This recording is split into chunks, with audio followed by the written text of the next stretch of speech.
तीन मुस्लिम देशों ने इजराइल को उसी के अंदाज में सबक सिखाने का ऐलान कर दिया है। मतलब ये कि युद्ध बम बारूद से शुरू होगा। जरूरत पड़ी तो इजराइल पर परमाणु हमले की तैयारी है। मुस्लिम देश इजराइल से लेबनान, ईरान, सीरिया, यमन और गाजा का पूरा हिसाब लेने जा रहे हैं। नेतन्याहू के लिए ये युद्ध बिल्कुल भी आसान नहीं, क्योंकि इस बार ट्रंप भी साथ देने को तैयार नहीं। वेस्ट बैंक पर छिड़ा गाजा से भयानक युद्ध। 22 मुस्लिम देशों का इजराइल पर हमला।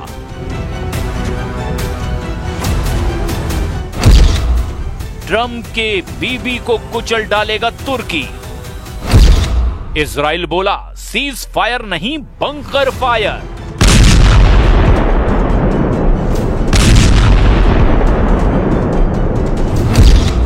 यूक्रेन से पहले खाड़ी में तीसरा विश्व युद्ध।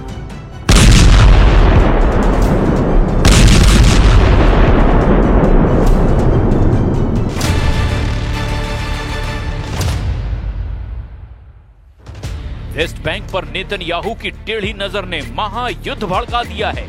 इजराइल की हरकत से ट्रंप के भी होश उड़ गए हैं। प्रेसिडेंट ट्रंप ने सफाई भी दी है कि इजराइल कुछ नहीं करेगा, इजराइल वेस्ट बैंक से दूर ही रहेगा। लेकिन ट्रंप की सफाई अरब देशों को हजम नहीं हो रही है। अरब वर्ल्ड इजराइल को जला डालने के लिए उतावला हो रहा है। खाड़ी का नया बारूदी बखेड़ा महायुद्ध की शक्ल अख्तियार कर चुका है, जिसमें इजराइल फिलहाल अकेला दिखाई दे रहा है, जिसके खिलाफ खाड़ी के 3 सबसे ताकतवर देशों ने जंग का ऐलान कर दिया है। सऊदी अरब ने धमकी दी कि अगर इजराइल ने वेस्ट बैंक की तरफ देखा भी तो उसे धरती से मिटा दिया जाएगा। कतर ने ऐलान किया कि अगर नेतन्याहू ने वेस्ट बैंक पर कब्जा किया तो इजराइल को कोई नहीं बचा पाएगा। संयुक्त अरब अमीरात ने वार्निंग दी कि वेस्ट बैंक पर इजराइल के कब्जे की कोशिश महाविनाश की वजह बन सकती है।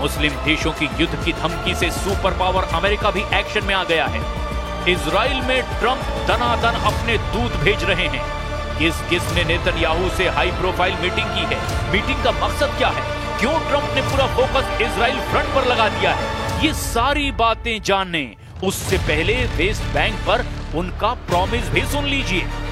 ट्रंप ने दावा किया कि वो वेस्ट बैंक में नेतन्याहू को कुछ भी नहीं करने देंगे। The West Bank is, don't worry about the West Bank. Israel's not going to do anything with the West Bank, okay?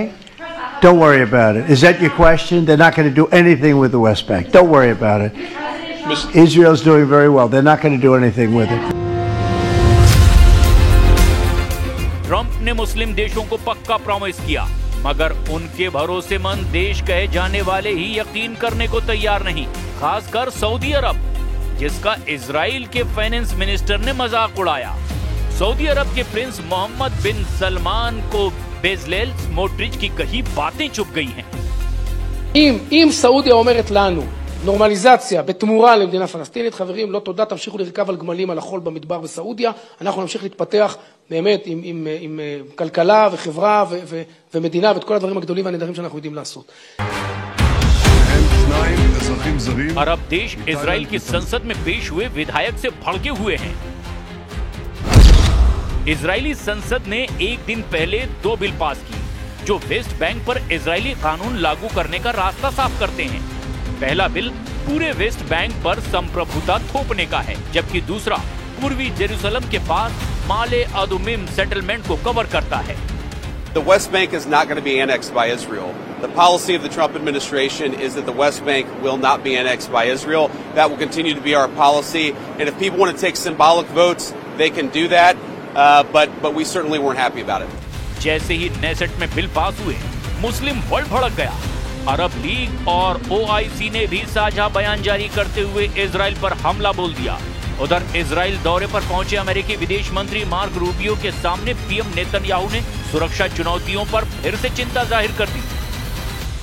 Today, this is a circle of trust and partnership.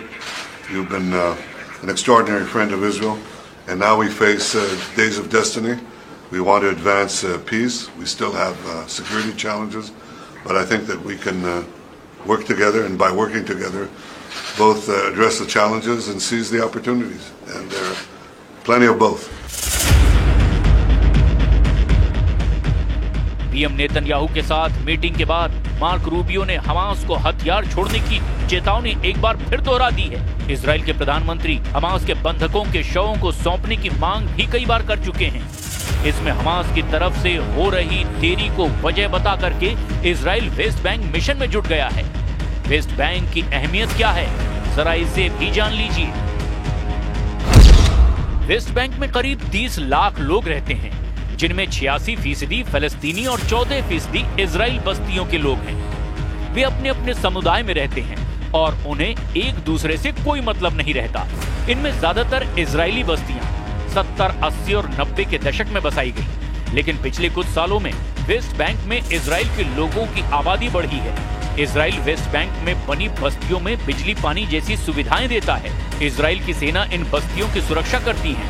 West Bank में मोडीन elite सबसे बड़ी Israeli बस्ती है, जिसमें 73,080 लोग रहते हैं।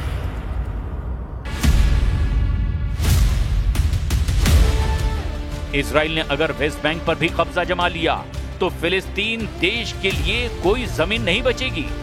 Israel ऐसा करने के लिए सभी कोशिशें करेगा, क्योंकि नेतन्याहू पहले ही कह चुके हैं कि इस धरती पर फिलिस्तीन नाम का कोई देश वो बनने ही नहीं देंगे। पीएम नेतन्याहू ने गाजा युद्ध को मुक्ति युद्ध का नाम देकर के खतरनाक संदेश दिया है। ימי מבצע עם כלבי נגד איראן הדגשתי את הייעוד הנשגב שנטוע במורשתנו עם כלבי יקום. כך באשר למערכה כולה, זוהי מלחמת התקומה של עמנו כהמשך ישיר למלחמת העצמאות. אנו גם עומדים לפני חלוקת עיטורי גבורה וצל"שים לחיילינו ומפקדינו הגיבורים. כפי שהיה במערכות צבאיות קודמות, עיטורי המערכה הנוכחית יישאו את השם הרשמי.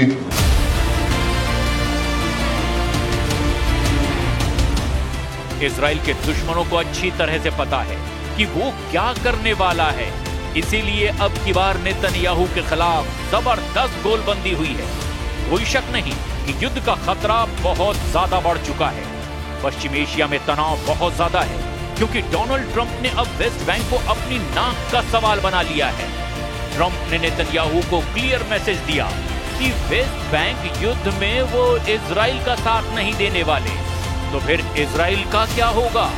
फरवरी 2025 से इजराइल से युद्ध की तैयारी कर रहे एर्दोआन क्या पहला हमला बोलने वाले हैं?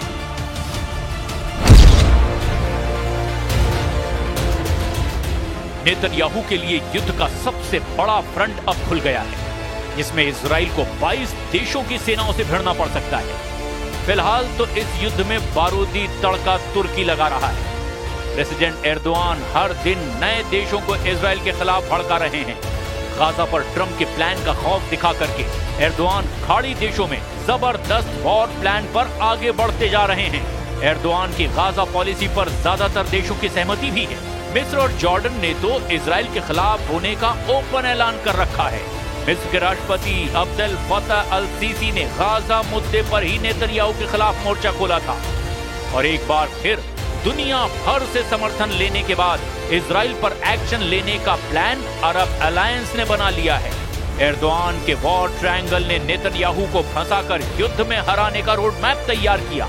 एर्दोआन इजराइल को 1967 के दौर में ले जाने की धमकी कई बार दोहरा चुके हैं।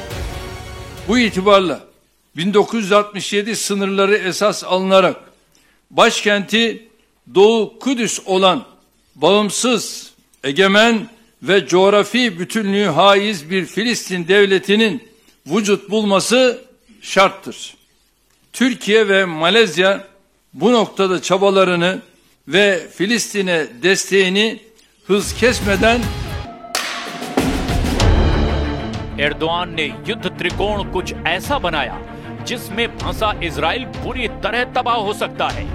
वेस्ट बैंक में ट्रंप का वादा इजराइल ने जैसे ही तोड़ा, तुर्की इजराइल पर 3 तरफ से हमला करने का प्लान बना सकता है, जिसमें पश्चिमी छोर से अरब देशों की संयुक्त सेना इजराइल पर टूट पड़ेगी, तो उत्तरी छोर से अंकारा से ऑपरेट होने वाली सेना और कमांडर जुलानी की फौज होगी। तीसरे फ्रंट पर यानी दक्षिणी छोर से इजराइल को मिस्र की लीडरशिप से चुनौती मिलेगी। इजराइल से टकराने से पहले तुर्की जबरदस्त हथियार खरीद शुरू कर चुका है। एर्दोआन ने कतर से सेकंड हैंड यूरोफाइटर जेट खरीदने की डील पर जोर लगा रखा है। वहीं ट्रंप से तुर्की F-35 फाइटर जेट की डिमांड बार बार दोहरा रहा है। पुतिन से S-400 खरीदने पर एर्दोआन को अमेरिका ने F-35 प्रोग्राम से बाहर फेंक दिया है, मगर अब एर्दोआन ने ट्रंप से दोस्ती गांठ ली है। कतर पर इजराइल के हमले के बाद वो ट्रंप से F-35 की मांग करते आ रहे हैं। तुर्की को पता है कि इजराइल के पास अमेरिका के F-35, F-15 और F-16 फाइटर जेट का बहुत बड़ा बेड़ा है, जिसकी काट फिलहाल तुर्की के पास नहीं है। मगर अरब वर्ल्ड के पास सुपर पावर के सभी जंगी लड़ाके हैं। खाड़ी देशों में अमेरिका के सैन्य अड्डे हैं, जहां हर तरह के हथियारों की तैनाती है। खासकर अमेरिकी बम वर्षक विमानों का कोई जवाब किसी के पास नहीं है। खाड़ी में अमेरिकी सेंट्रल कमांड जब बहुत ज्यादा एक्टिव होती है तो फिर कई देशों में खलबली मच जाती है, क्योंकि सीक्रेट एयरबेस से लगातार रात में उड़ान भरी जा सकती है। रात में टेक ऑफ करने वाले ये विमान अमेरिका के सबसे खतरनाक लॉन्ग रेंज वाले बम वर्षक होते हैं।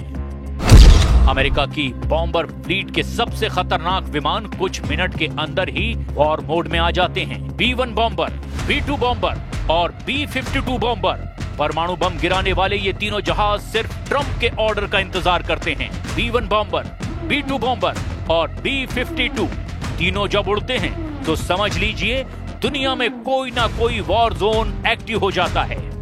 अमेरिका का सबसे पुराना लेकिन सबसे खतरनाक बम वर्षक B-52 जब ये रनवे पर चलता है तो और ज्यादा विध्वंसक नजर आता है। अमेरिका का B-52 32,000 किलो के बम लेकर उड़ता है। ये एक न्यूक्लियर बम वर्षक विमान है। 8 इंजन की पावर से उड़ने वाला B-52 दुनिया का सबसे पुराना और सबसे खतरनाक बॉम्बर माना जाता है। इस बम वर्षक विमान को अमेरिका हमेशा एक बहुत ही खतरनाक मैसेज के रूप में इस्तेमाल करता आया है।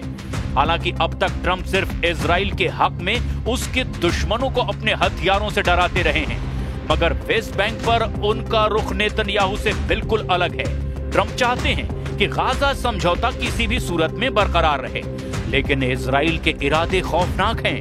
वेस्ट बैंक में इजराइल डिफेंस फोर्स की एंट्री युद्ध की आग भड़का सकती है, और अगर ऐसा हुआ तो समझ लीजिए कि पश्चिम एशिया से शुरू होगा ऐसा बड़ा युद्ध जो यूक्रेन की जंग से भी खतरनाक होगा, जिसे रोकना ना ट्रंप के बस की बात होगी, ना खामनेई और ना ही एर्दोआन की। एक नया वॉर जोन वेस्ट बैंक से निकलकर इजराइल में बन जाएगा, और फिर वर्ल्ड वॉर का खतरा भी मंडराने लगेगा, जिसमें एटम बमों का धमाका भी हो सकता है।